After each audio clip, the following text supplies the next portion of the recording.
Things are getting wild in Westview. Welcome back to another WandaVision reaction. This is episode 7. And speaking of wild and west, Westview's starting to look like Westworld. The townsfolk are starting to look like hosts with broken loops, and Vision is just Doloresing his way through Westview, liberating them of their programming. What was once a wondrous and whimsical world has wound up with a weary yet wizened Vision wandering a waking Westview nightmare, wondering what wickedness Wanda wields without an iota of regret. But yeah, Vision knows the score. He knows Wanda's responsible. He tried to escape, but that wasn't working out well. Wanda ended up expanding the hex to save him, and for a second there I thought it was gonna make it all the way to New York, which would definitely get the attention of the Avengers, or at the very least one Master of the Mystic Arts in Doctor Strange. It doesn't look like that happened, but we don't know for sure. Last thing, let's talk about titles. These episode titles have been really clever at foreshadowing what's going to happen in any given episode. You have the episode Don't Touch That Dial, in which Jimmy Woo tries to communicate with Wanda through an old-timey radio, and then when she gets close enough to touch the dial, the radio explodes. And then there's We Interrupt This Program, which literally interrupts the story of Westview so we can get a look at the world outside of Westview. And now we have this episode. It's titled Breaking the Fourth Wall, which literally means when a character in a story addresses the fact that they're in a story and addresses the audience directly. But what does that title mean in terms of foreshadowing for this episode? Is the wall referring to the hex? And if so, does that mean someone's going to break the hex? And if so, who? I'm eager to find out, so let's go ahead and get into it. This is going to be my reaction to WandaVision Episode 7, starting now. So I guess we're deep into the 2000s, maybe 2010s sitcom-wise. Yep. Oh. Those little subtle zooms and pans of that era of sitcom. Mom, our dam is freaking out.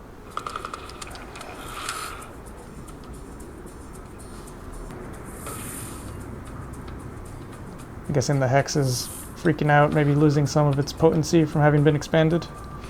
Am I right? Meh. The Office theme song there. Kind of reminds me of the movie Annihilation. Lucky for us, she pumped the brakes. The Shimmer. I feel very lucky. Yeah, I'm not great at this gig, I gotta be honest. Does Darcy know that she's in this world now?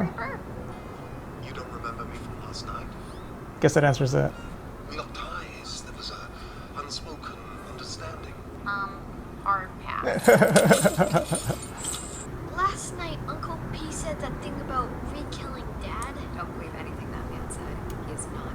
Ooh, she turned on him. I have. No answers. Everything is meaningless. This Wanda might be my favorite sitcom Wanda so far. I get up, but I just don't want to. I think I got there in the nick of time.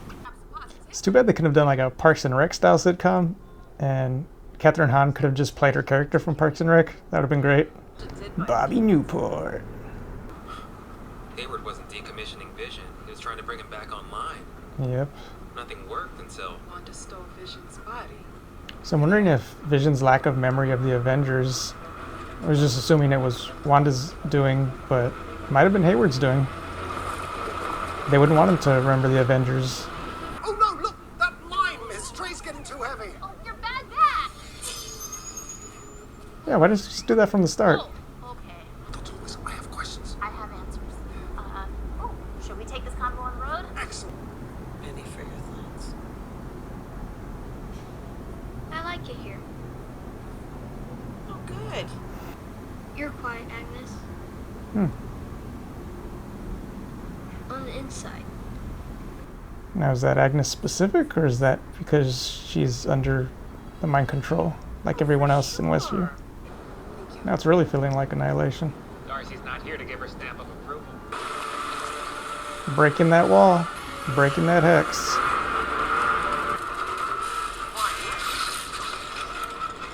Is it gonna work?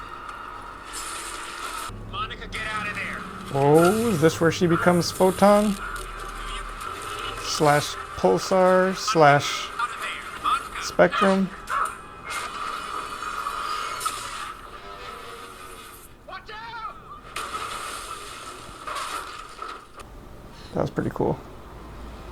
She's just gonna walk in. Yep, she's just gonna walk in. I can get through.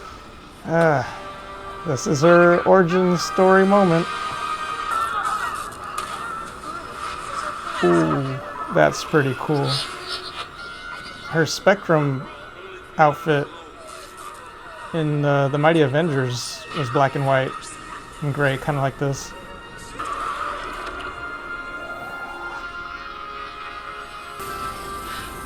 Nice.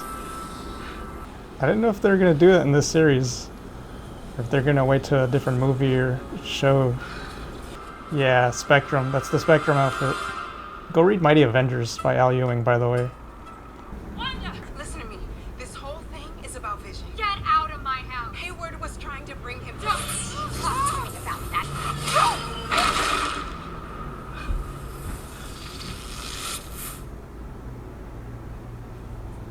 Has Wanda met her match? Wanda, Young you have lady, I think you overstayed your welcome. Sit down. Right back with that. Oh. Boys?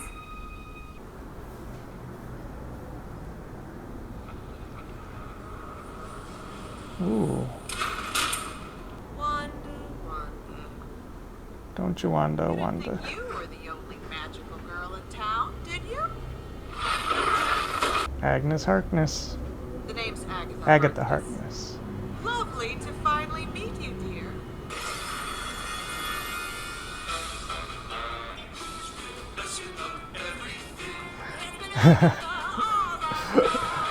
Here's your big bad reveal. Uh-oh. What did she have to do with Pietro?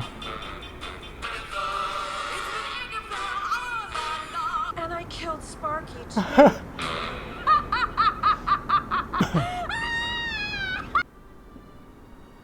Is that the best big bad reveal for an MCU story? It's definitely the most clever. Probably the funniest, for sure. I've been wondering when they were going to reveal who the big bad was. This makes sense story-wise. And gotten a post-credit scene. Snooper's gonna snoop.